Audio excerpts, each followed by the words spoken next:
मेरे अजीज़ो, pastor Waqas Aleem David की जानिब से आज के दिन के लिए खुदावंद यीशु मसीह का आपसे बाबरकत वादा। खुदावंद के ज़िंदा पाक कलाम में से पढ़ेंगे खरूज 3 बाब और उसकी 12वीं आयत।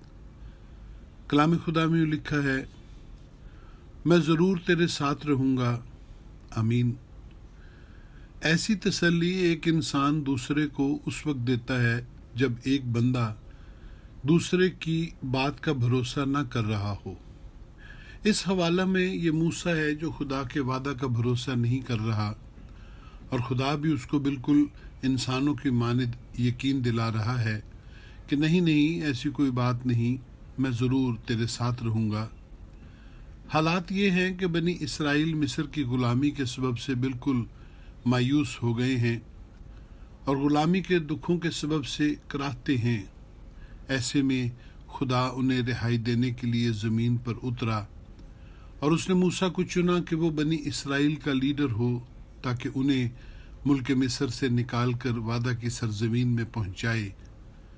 लेकिन मूसा खुद को इसका अहल नहीं समझता था, इसलिए वो इनकार करने लगा।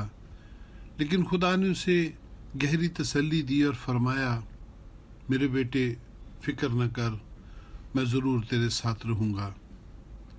नए अहदनामा में भी खुदावंद यीशु ने मसलूबियत से कबल और जी उठने के बाद यही तसल्ली अपने लोगों को दी और कहा कि मैं अपना इत्मीनान तुम्हें देता हूँ, मैं तुम्हारे पास आऊँगा।